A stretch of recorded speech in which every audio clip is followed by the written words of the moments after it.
Dans la vie, il y a deux grands mystères, l'amour et l'argent. Qu'est-ce que l'amour? La question a été explorée à fond, dans les romans, les chansons, les films, à la télévision. Mais pas la question, qu'est-ce que l'argent? La théorie de l'argent n'a jamais inspiré de film à grand succès, et ça n'a rien d'étonnant. Rien d'étonnant non plus qu'elle ne soit presque jamais mentionnée dans nos écoles. D'où vient l'argent? La question évoque généralement l'image de la fabrication des billets ou des pièces. En effet, on croit souvent que c'est le gouvernement qui crée l'argent. C'est vrai, mais seulement en partie. Ces symboles en papier et en métal que nous appelons l'argent sont en fait fabriqués par une agence fédérale, la monnaie. Mais la plus grosse quantité d'argent en circulation n'est pas fabriquée par la monnaie. Tous les jours, des montants colossaux d'argent sont créés par des entreprises privées, par les banques. On croit souvent que les banques prêtent l'argent, que les déposants leur ont confié. Mais pas du tout. En fait, les banques créent l'argent qu'elles prêtent. Pas à partir de leurs bénéfices, ni à partir de l'argent déposé, mais directement à partir des promesses de remboursement faites par les emprunteurs. La signature d'un emprunteur l'engage à payer le montant de son emprunt plus des intérêts. Sinon, il perd la maison, la voiture ou tout autre bien qu'il a acheté. C'est une très lourde obligation pour l'emprunteur. En contrepartie, que fait la banque ? Elle crée le prêt par un tour de passe-passe. Elle l'inscrit au compte de l'emprunteur. Ça vous semble un peu exagéré? Impossible, direz-vous? Voyons un peu comment ce miracle bancaire se produit.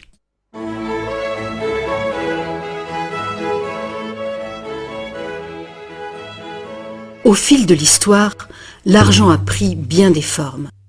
Il fallait simplement que l'argent soit portable et qu'un nombre suffisant de gens soient confiants de pouvoir l'échanger contre des choses de valeur bien réelles, comme de la nourriture, des vêtements ou une maison. L'argent a pris la forme de fèves de cacao, de coquillages, de pierres et même de plumes. L'or et l'argent étaient des métaux attrayants, faciles à travailler. Certaines cultures sont devenues expertes dans ce travail. En frappant des pièces de monnaie, unité standard dont le poids et la pureté étaient certifiés, les orfèvres ont facilité le commerce. Bien vite, pour protéger tout son or, l'orfèvre a eu besoin d'une chambre forte. Les villageois sont venus frapper à sa porte. Ils voulaient louer un peu de place dans cette chambre forte pour garder leur or et leurs objets de valeur bien en sécurité. L'orfèvre a fini par louer tout son espace dans sa chambre forte. La location lui a rapporté un petit bénéfice. Les années sont passées et notre orfèvre a constaté une chose fort importante.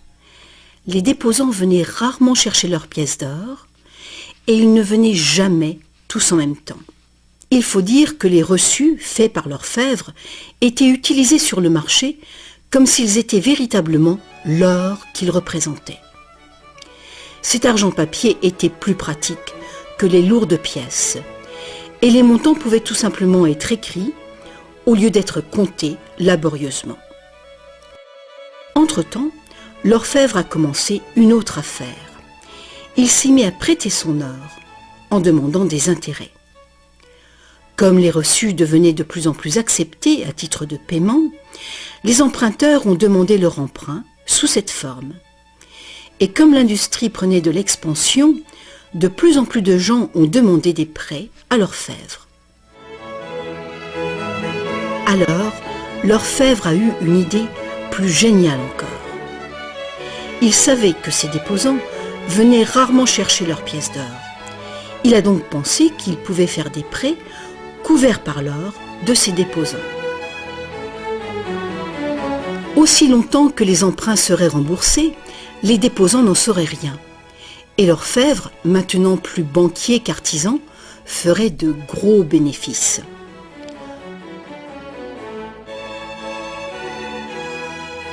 Pendant des années, en secret, l'orfèvre a tiré de bons revenus des intérêts sur les dépôts de ses clients. Maintenant gros prêteur, il devenait sans cesse plus riche et il commençait à étaler ses richesses. Les gens l'ont alors soupçonné de dépenser l'argent de ses déposants. Ensemble, ils l'ont menacé de retirer tout leur or si l'orfèvre ne s'expliquait pas sur sa richesse si soudaine. Contrairement à ce qu'on pourrait croire, la situation n'a pas tourné au désastre pour l'orfèvre. Malgré sa duplicité, il a pu montrer que les déposants n'avaient rien perdu. L'or était toujours en sécurité dans la chambre forte. Au lieu de reprendre leur or, les déposants ont demandé à l'orfèvre, devenu leur banquier, de leur verser une partie des intérêts. C'est ainsi que les banques sont nées. Le banquier payait un taux d'intérêt bas sur les dépôts et il faisait payer un dépôt d'intérêt plus élevé sur les prêts. La différence couvrait les frais de fonctionnement et ses bénéfices. La logique du système était simple comme bonjour et semblait être un moyen raisonnable de satisfaire la demande de crédit. Mais les banques ne fonctionnent plus du tout comme ça. L'orfèvre banquier n'était pas du tout satisfait du revenu qui restait après le partage des bénéfices avec ses déposants. La demande de crédit a augmenté rapidement, mais ses prêts restaient limités par le montant d'or dans la chambre forte. Alors, une idée plus géniale encore lui est venue à l'esprit. Puisqu'il était le seul à savoir combien d'or il y avait dans la chambre forte, il pourrait prêter des chèques garantis par de l'or qui n'existait même pas. Aussi longtemps que les déposants ne viendraient pas tous en même temps réclamer leur or, personne ne le saurait.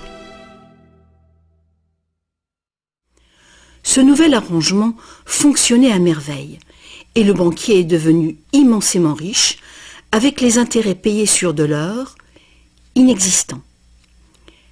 L'idée que le banquier puisse créer de l'argent à partir de rien était trop outrageuse. Longtemps, personne n'a rien soupçonné. Mais le pouvoir d'inventer de l'argent est monté à la tête du banquier. Bientôt, l'importance des prêts et l'opulence du banquier ont déclenché de nouveaux soupçons. Certains emprunteurs ont demandé de l'or véritable plutôt que des chèques, et les rumeurs ont monté. Plusieurs déposants fortunés sont venus réclamer leur or. La fin du jeu était proche. Une foule de gens, brandissant des chèques, se sont rassemblés devant les portes closes de la banque. Hélas, le banquier n'avait pas assez d'or pour couvrir tout l'argent papier qu'il avait émis. Pour la première fois, il y avait une ruée sur la banque. Et c'est un phénomène qui épouvante tous les banquiers. Ce phénomène de retrait massif a ruiné des banques individuelles et a endommagé la confiance du public envers les banquiers. Il aurait été simple alors d'interdire cette pratique de créer de l'argent à partir de zéro. Mais les immenses crédits offerts par les banquiers étaient devenus essentiels à l'expansion du commerce européen. La pratique a donc été légalisée et réglementée. Les banquiers ont accepté de respecter des limites sur les montants d'argent fictifs qu'ils pouvaient prêter. Mais ces montants fictifs restaient bien supérieurs à la valeur réelle de l'or déposé dans la chambre forte. Bien souvent, le taux était de 9 $ fictifs pour 1 $ en or. Des inspections surprises permettaient de faire respecter ces réglementations. Un arrangement a aussi été conclu. En cas de ruée sur une banque, les banques centrales soutiendraient les banques locales en leur prêtant de l'or. La bulle du crédit, créée par les banquiers, ne pourrait pas crever et le système ne pourrait pas s'effondrer, sauf s'il y avait beaucoup de ruées sur les banques en même temps.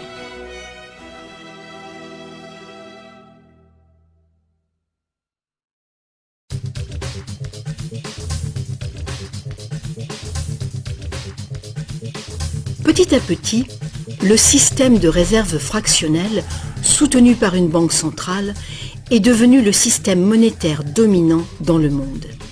Et la fraction d'or qui garantissait l'argent créé par le processus de dette est progressivement arrivée à zéro.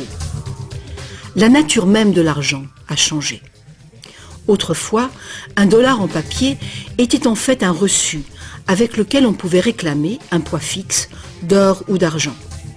Actuellement, un dollar papier ou un dollar numérique peut uniquement être échangé pour un autre dollar papier ou un autre dollar numérique. Autrefois, le crédit créé par une banque privée existait sous forme de billets de banque privée. Les gens avaient le droit de refuser ces billets, tout comme ils peuvent refuser un chèque personnel aujourd'hui. À présent, le crédit créé par une banque privée est légalement convertible en devises fiduciaires émises par le gouvernement, comme les dollars, les livres sterling ou les euros. Les devises fiduciaires sont des devises créées par un décret gouvernemental. Des lois en font la monnaie que les citoyens doivent accepter pour paiement. Alors la question subsiste. Si les gouvernements et les banques peuvent tout simplement créer de l'argent, combien y a-t-il d'argent dans le monde ? Autrefois, le montant total d'argent était limité par les quantités physiques des éléments utilisés comme garantie. Par exemple, pour créer plus d'argent basé sur l'or, il fallait trouver davantage d'or. À présent, on crée vraiment l'argent à partir de dettes. Chaque fois que quelqu'un fait un emprunt à une banque, de l'argent est créé. Le montant total d'argent qu'il est possible de créer n'a qu'une seule limite réelle, le montant total de la dette.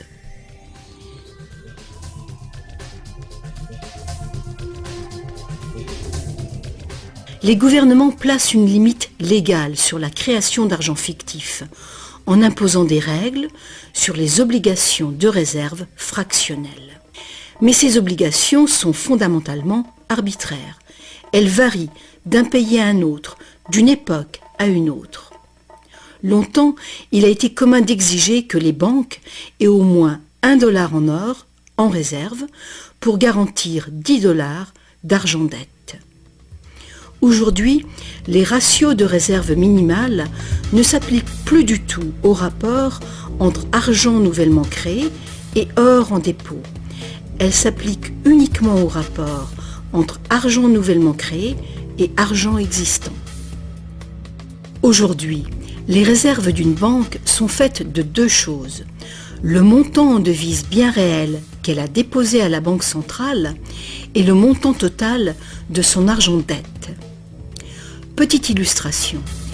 Imaginons qu'une nouvelle banque vient de démarrer et qu'elle n'a pas encore de déposants. Mais ses investisseurs ont déjà fait un dépôt de réserve de $1111,12 en cash. Le ratio de réserve est de 9 pour 1. Étape numéro 1. La banque accueille son premier client pour un emprunt. Notre client a besoin de $10 000 pour une voiture d'occasion. Avec un ratio de 9 pour 1, la réserve déposée autorise la banque à créer légalement, comme par magie, 9 fois ce montant, soit $10 000. Ces $10 000 n'existent nulle part physiquement. C'est de l'argent nouveau, tout simplement versé au compte de l'emprunteur en tant que crédit. C'est de l'argent dette. L'emprunteur peut faire un chèque pour payer sa voiture. Étape numéro 2. La vendeuse de la voiture dépose les 10 000 $ d'argent nouveau à sa banque. Contrairement à l'argent déposé à la banque centrale, cet argent nouveau ne peut pas être multiplié par le ratio de réserve. Il doit être divisé par ce ratio. Avec le même ratio de 9 pour 1, il est donc possible de créer un nouveau prêt de 9 000 $ à partir du premier dépôt de 10 000 $. Étape numéro 3. Si ces 9 000 $ sont déposés par une troisième personne, à la même banque ou dans une autre banque, ils permettent légalement un troisième crédit bancaire, cette fois pour 8 100 $. Comme les poupées russes, qui s'emboîtent et deviennent toujours plus petites, chaque nouveau dépôt peut mener à un prêt toujours plus petit, et cette série décroissante est infinie. Par contre, si l'argent fictif créé par l'emprunt n'est pas déposé à la banque, le processus s'arrête. C'est la partie imprévisible du mécanisme de création de l'argent.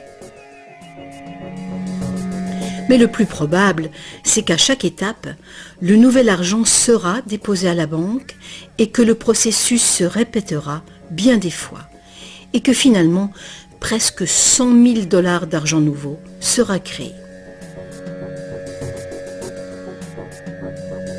Tout cet argent nouveau est créé à partir du processus de dette uniquement.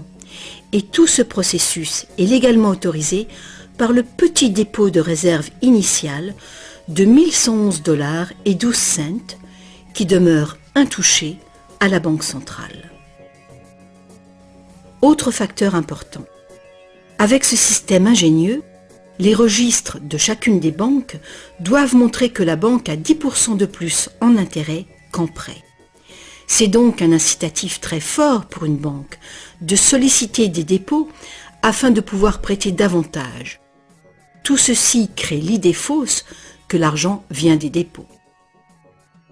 À moins que chaque prêt successif ne soit déposé à la même banque, aucune banque ne peut prétendre avoir multiplié sa réserve initiale de presque 90 fois uniquement par des crédits bancaires. Mais il faut bien comprendre que le système bancaire est un circuit fermé. Un crédit créé dans une banque devient un dépôt dans une autre banque et vice-versa. En fin de compte, l'effet est grosso modo le même que si tout se passait dans une seule et même banque. En résumé, la réserve initiale d'un peu plus de 1 111 $ à la Banque centrale permet de récolter des intérêts sur des sommes allant jusqu'à 100 000 $, que la banque n'a jamais eu. Ça vous semble absurde? Écoutez un peu. En quelques décennies, à cause du lobbying féroce des banques, les obligations de réserve ont quasiment disparu dans plusieurs pays. Et les ratios actuels de réserve peuvent être bien plus élevés que 9 pour 1. Pour certains types de comptes, 20 pour 1 et même 30 pour 1 sont tout à fait communs. Plus récemment encore, les banques ont trouvé le moyen de complètement contourner les obligations de réserve en faisant payer des frais de dossier en plus du capital prêté. Alors, bien que les règles soient compliquées, la réalité est toute simple. Les banques peuvent créer autant d'argent qu'on est capable d'en emprunter.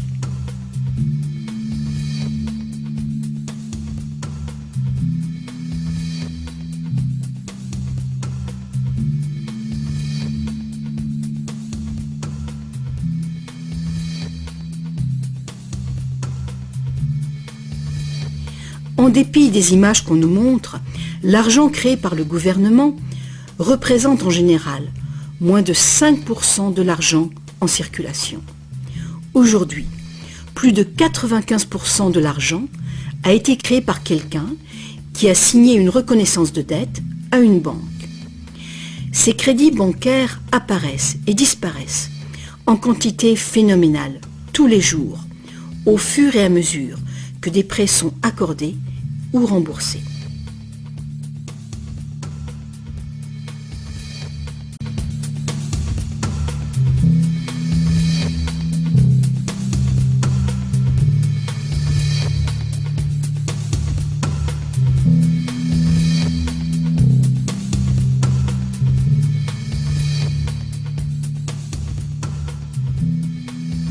Les banques ne peuvent utiliser ce genre de système qu'avec la coopération des gouvernements. Premièrement, les gouvernements passent des lois qui imposent l'utilisation de la devise nationale. Deuxièmement, les gouvernements permettent que les crédits créés par les banques privées soient payables dans leur devise nationale. Troisièmement, les cours de justice gouvernementales font respecter les obligations de paiement des dettes. Et enfin, les gouvernements adoptent des règlements qui assurent le fonctionnement et la crédibilité du système monétaire sans rien faire pour informer le public de l'origine véritable de l'argent.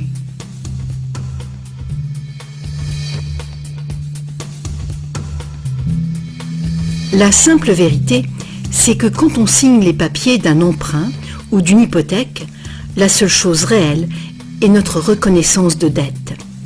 Cette reconnaissance de dette est garantie par nos actifs qui seront confisqués si on ne peut pas payer les remboursements.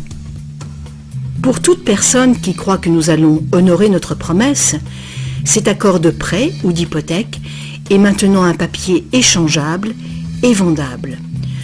Ce papier représente une forme d'argent. L'emprunteur obtient de l'argent grâce à son soi-disant prêt bancaire. Dans le monde réel, un prêt implique que le prêteur a quelque chose à prêter. Si vous avez besoin d'un marteau, ma promesse de vous prêter un marteau que je n'ai pas ne vous servira strictement à rien. Mais dans le monde artificiel de l'argent, la simple promesse faite par une banque de vous prêter de l'argent est considérée comme de l'argent véritable.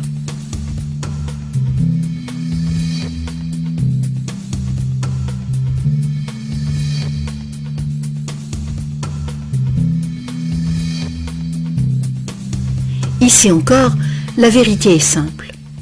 Sans le document signé par l'emprunteur, le banquier n'a rien du tout à prêter. Est-ce que vous vous êtes déjà demandé comment tout le monde, les gouvernements, les entreprises, les familles, peut être endetté en même temps et pour des sommes aussi colossales? Est-ce que vous vous êtes demandé comment il peut y avoir autant d'argent à emprunter? Maintenant, vous le savez. Il n'y en a pas. Les banques ne prêtent pas l'argent, elles le créent, et c'est de l'argent dette. Comme la dette est potentiellement illimitée, la quantité d'argent créée est illimitée, elle aussi. Mais l'inverse est vrai également. Vous n'êtes pas étonné qu'en dépit de toutes nos ressources, toutes nos inventions et toute notre productivité, nous soyons presque tous si lourdement endettés, aussi bien les gouvernements que les entreprises et les particuliers? Ah, si seulement les gens cessaient de se demander comment est-ce possible? Comment se peut-il que les gens qui produisent toute la richesse réelle soient endettés envers les gens qui ne font que prêter de l'argent, symbole de cette vraie richesse? Le plus étonnant, c'est qu'une fois que nous réalisons que l'argent est en fait une dette, nous comprenons que sans dette, il n'y aurait pas d'argent.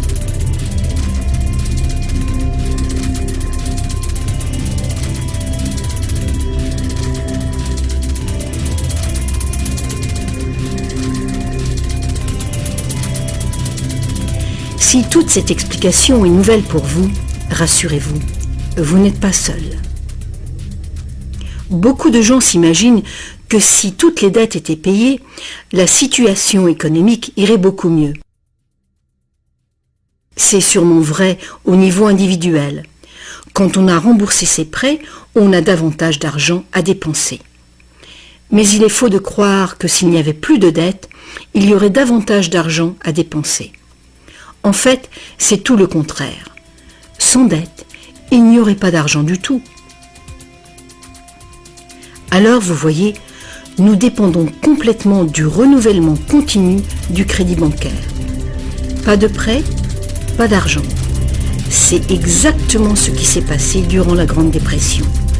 La quantité d'argent a fondu radicalement quand la quantité des prêts a chuté.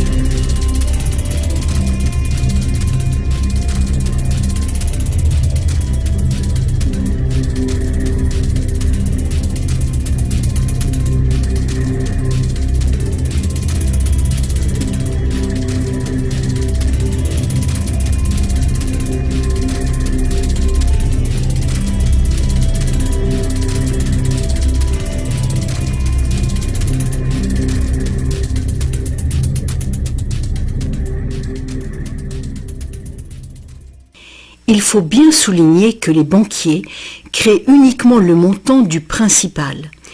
Ils ne créent pas l'argent qui sert à payer les intérêts. Alors, d'où vient cet argent ? Le seul endroit où les emprunteurs peuvent obtenir de l'argent pour payer les intérêts est l'ensemble des fonds de l'économie générale. Mais presque tous ces fonds ont été créés de la même façon, à partir de crédits bancaires.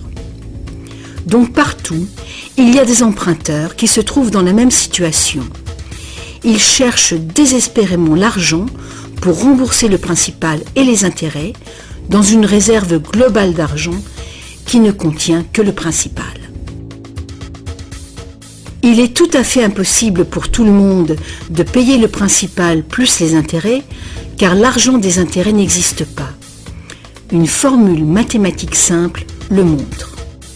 Le grand problème, c'est que pour les emprunts à court terme, comme les hypothèques et les emprunts gouvernementaux, où les intérêts dépassent de loin le principal, les risques de saisie et donc les dangers pour l'économie sont très grands, à moins de créer beaucoup d'argent pour payer les intérêts.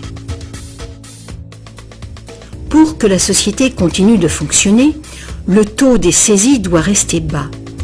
De plus en plus de nouvelles dettes doivent être créées pour trouver l'argent qui servira à payer les dettes précédentes. Alors bien sûr, la dette totale augmente, et les intérêts aussi, ce qui cause une escalade exponentielle de l'endettement. Seul le temps qui sépare la création des nouveaux emprunts et leur remboursement empêche le manque d'argent global de mettre le système en faillite. Mais pendant que le monstre du crédit bancaire grossit, le besoin de créer toujours plus d'argent pour le nourrir devient toujours plus urgent. Pourquoi les taux d'intérêt sont-ils si bas ? Pourquoi recevons-nous des cartes de crédit que nous n'avons jamais demandées ? Pourquoi est-ce que le gouvernement dépense plus vite que jamais ? Est-ce que ce ne serait pas pour éviter l'effondrement de tout le système monétaire ? On peut donc se demander, est-ce que ça peut continuer infiniment ? Est-ce qu'un effondrement n'est pas inévitable ?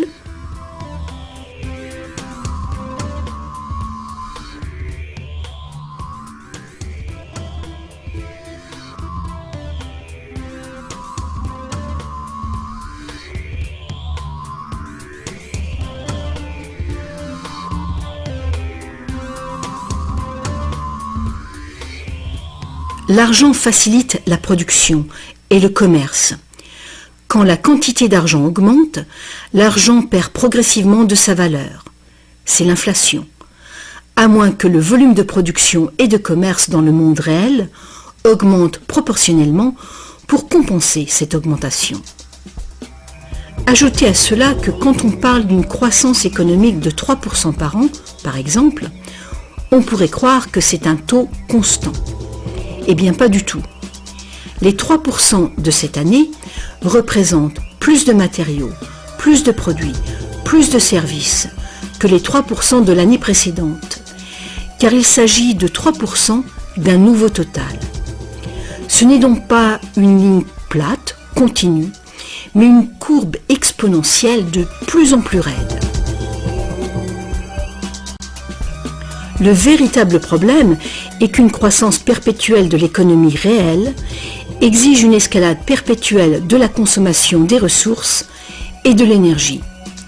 De plus en plus de choses doivent passer de l'état de ressources naturelles à celui d'ordures, année après année, juste pour éviter l'effondrement du système. La situation est grave, très grave. Alors quoi faire ? Pour commencer, un concept radicalement différent de l'argent s'impose.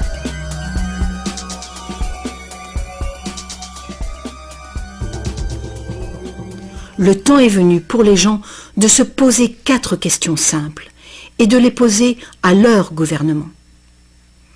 Partout dans le monde, les gouvernements empruntent de l'argent avec intérêt aux banques privées.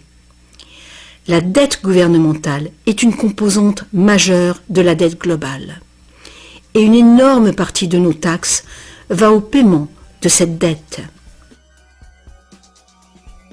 Maintenant, nous savons que les banques créent l'argent qu'elles prêtent et que les gouvernements les autorisent à le faire. Nous savons aussi que les gouvernements créent les devises par décret et qu'ils ont au moins le même droit que les banques de créer leur propre argent. Alors, première question. Pourquoi est-ce que les gouvernements choisissent d'emprunter de l'argent aux banques privées avec intérêt quand ils pourraient créer tout l'argent qu'il leur faut sans intérêt? Deuxième question. Pourquoi créer de l'argent à partir du processus de dette? Pourquoi pas créer de l'argent qui circule en permanence et qui ne doit pas sans cesse être réemprunté pour exister? Troisième question. Comment un système monétaire fondé sur l'accélération perpétuelle de la croissance peut-il servir à construire une économie durable? N'est-il pas évident qu'une croissance en accélération perpétuelle est incompatible avec la durabilité? Et finalement, pourquoi notre système actuel dépend-il entièrement d'une croissance perpétuelle? Que faut-il changer pour créer une économie durable?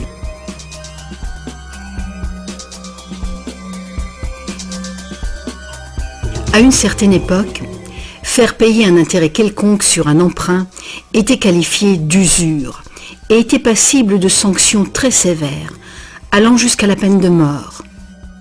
Chaque grande religion interdisait l'usure. La plupart des arguments avancés contre l'usure étaient d'ordre moral.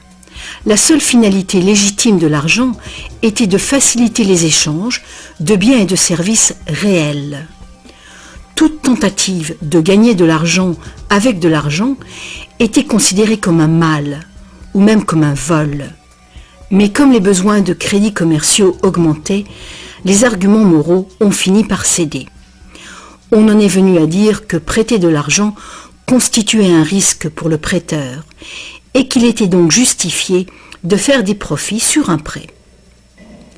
Aujourd'hui, ces notions semblent dépassées.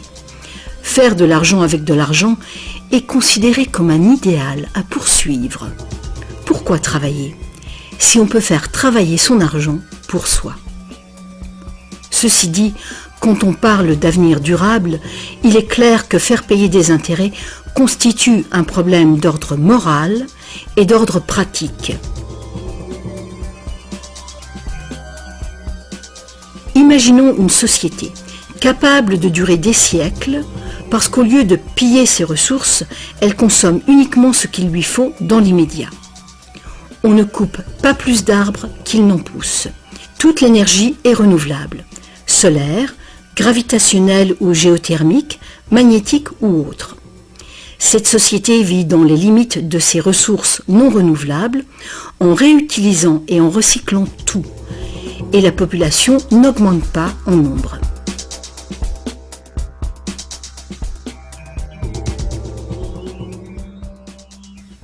Cette société ne pourrait jamais fonctionner avec un système monétaire qui dépend complètement d'une croissance en accélération perpétuelle. Une économie stable aurait besoin d'une quantité d'argent qui puisse rester stable. Imaginons que cette quantité totale d'argent stable est représentée par ce grand cercle.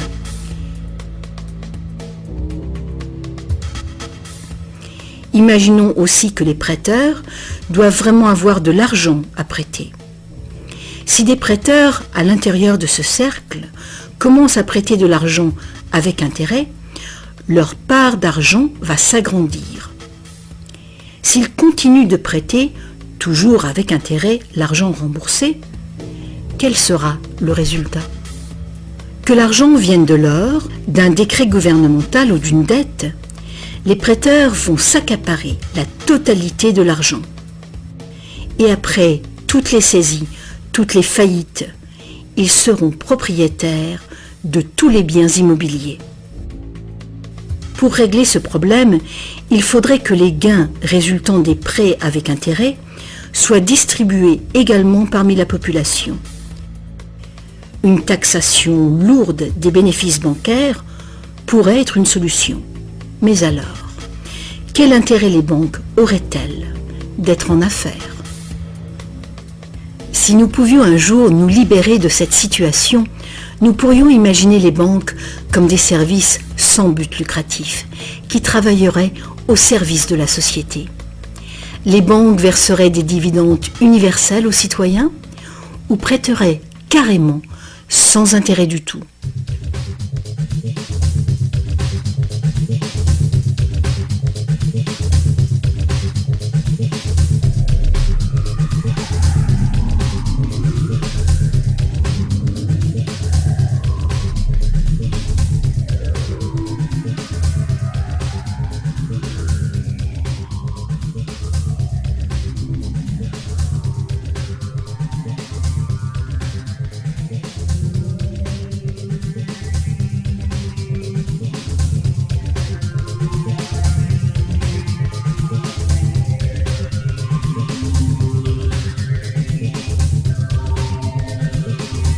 Si tous ces problèmes viennent de la nature fondamentale du système, inutile d'essayer de bricoler le système. Il faut le remplacer. Beaucoup de critiques réclament un retour à l'étalon or, disant qu'il a fait ses preuves de fiabilité. Ils ignorent les arnaques qui peuvent être commises avec l'or. Limer les pièces, altérer le métal, le déprécier, accaparer le marché. Bref, toutes les pratiques déjà utilisées du temps de l'ancienne Rome qui ont contribué à sa chute. Certains préconisent un étalon argent, car ce métal est plus abondant que l'or, ce qui rend plus difficile le monopole du marché. Mais beaucoup de gens questionnent la pertinence de revenir aux métaux précieux. L'idée de porter de gros sacs pleins de pièces n'enchante personne. L'argent papier, l'argent numérique, le plastique, ou plus probablement l'argent biométrique seront les moyens d'échange. Et ils présentent ce potentiel de créer de l'argent dette en quantité illimitée. En définitive, si l'or était à nouveau le seul étalon, tous les gens qui n'ont pas d'or se retrouveraient tout à coup sans argent. D'autres partisans des réformes monétaires ont conclu que l'avarice et la malhonnêteté sont les principaux problèmes et qu'il y a sans doute de meilleurs moyens de créer un système monétaire équitable et honnête sans passer par l'argent ou l'or. Des esprits inventifs ont proposé une variété d'options. Beaucoup de systèmes de troc privés créent de l'argent dette, mais ils le font ouvertement, sans intérêt. Un exemple est le système de troc où la dette est exprimée en promesse d'heures de travail. Tout travail est évalué de manière égale en dollars qui ont une équivalence en biens réels. Les frais du système sont couverts par des honoraires et non pas par des intérêts. Ce genre de système monétaire peut être mis en place par toute personne capable de concevoir un moyen de comptabiliser et de trouver des participants dignes de confiance. Mettre en place un système de troc local est une bonne mesure de planification d'urgence pour une communauté, même si ce système n'est guère utilisé actuellement. La réforme monétaire, comme la réforme électorale, est un vaste sujet qui exige une volonté de penser autrement et de changer. La réforme monétaire, comme la réforme électorale, ne sera pas facile, car les intérêts puissants qui bénéficient du système feront l'impossible pour conserver l'avantage. Sachant que l'argent n'est qu'une idée, et qu'en réalité, l'argent est uniquement ce qu'on fait de lui, voici une option simple à considérer. Le modèle suivant est basé sur des systèmes qui ont fait leurs preuves en Angleterre et en Amérique, mais qui ont été déstabilisés et détruits par les banquiers et leurs réserves fractionnelles. Pour créer une économie basée sur de l'argent permanent et libre d'intérêt, il suffirait que le gouvernement crée de l'argent et le dépense dans l'économie, de préférence dans des infrastructures durables comme les routes, les chemins de fer, les ponts, les ports et les marchés publics. Cet argent ne serait pas de l'argent dette, ce serait de l'argent valeur, qui aurait la valeur des infrastructures financées.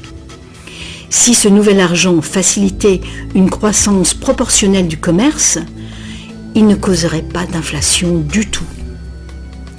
Mais si les dépenses gouvernementales causaient l'inflation, deux interventions seraient possibles. L'inflation équivaut en fait à une taxe forfaitaire sur l'argent. Que l'argent perde 20% de sa valeur ou que le gouvernement nous taxe de 20%, l'effet sur notre pouvoir d'achat est exactement le même. Vu de cette manière, l'inflation pourrait remplacer la taxation, à condition de rester limitée et d'être utilisée à bon escient. Le gouvernement pourrait aussi choisir de lutter contre l'inflation en percevant des taxes qu'il retirerait ensuite de la circulation, réduisant ainsi la quantité d'argent pour restaurer sa valeur. Pour contrôler la déflation, c'est-à-dire la chute des salaires et des prix, il suffirait que le gouvernement dépense plus et mette plus d'argent en circulation. Sans la concurrence des dettes privées, les gouvernements auraient le contrôle des réserves d'argent de la nation. Le public serait donc qui blâmer si les choses allaient mal. Les gouvernements prendraient le pouvoir ou perdraient le pouvoir en fonction de leur capacité à maintenir la valeur de l'argent. Les gouvernements fonctionneraient surtout grâce aux taxes, comme maintenant, mais ces taxes auraient beaucoup plus de pouvoir financier, puisqu'il n'y aurait plus d'intérêt à payer. Il n'y aurait plus de dette nationale si le gouvernement crée uniquement l'argent dont il a besoin. Notre servitude collective et perpétuelle envers les banques, à cause de la dette gouvernementale, prendrait fin.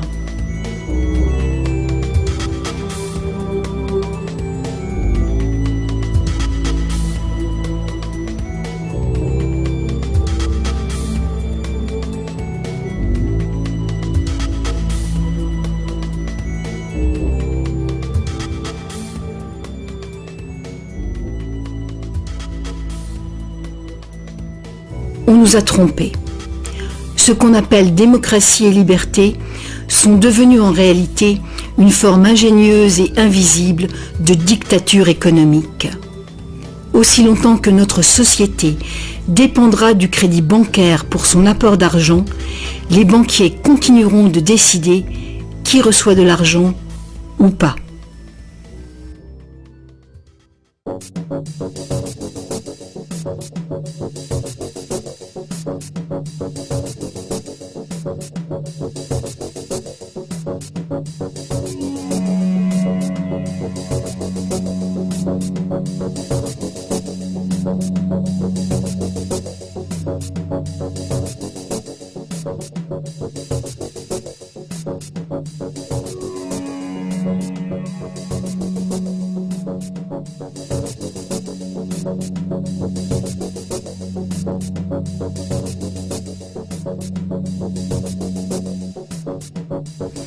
Peu de gens savent aujourd'hui que l'histoire des États-Unis, depuis la Révolution de 1776, a été en grande partie une lutte épique pour se libérer du contrôle des banques mondiales dominées par les Rothschild. Cette lutte a finalement été perdue en 1913, quand le président Woodrow Wilson a signé la loi de la Réserve fédérale, donnant le pouvoir de créer l'argent américain à un cartel de banques internationales.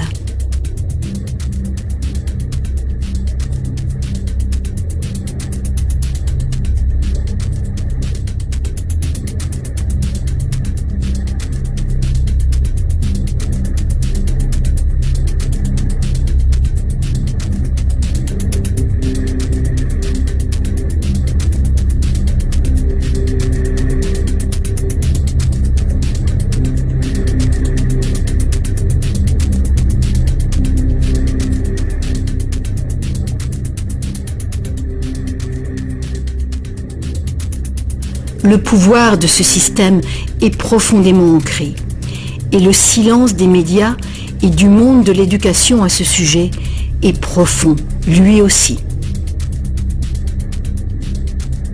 Il y a des années, un vice-premier ministre du Canada a fait un sondage informel auprès de nombreux professionnels bien éduqués et auprès de simples citoyens. Il a constaté qu'aucun d'eux ne comprenait vraiment comment l'argent était créé. En fait, on peut probablement dire que la majorité des gens, y compris les simples employés des banques, n'ont jamais réfléchi à la question. Et vous ?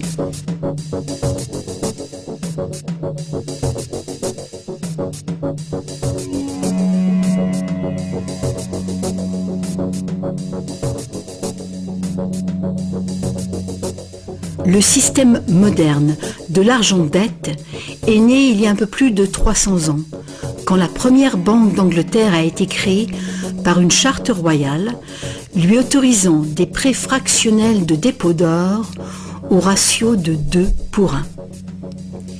Ce modeste ratio était le premier pas. Le système est maintenant mondialisé. Il crée des quantités virtuellement illimitées d'argent à partir de rien. Et presque tout le monde sur la planète est enchaîné à une dette sans cesse grandissante, qui ne pourra jamais être repayée. Est-ce que tout cela serait arrivé purement par accident?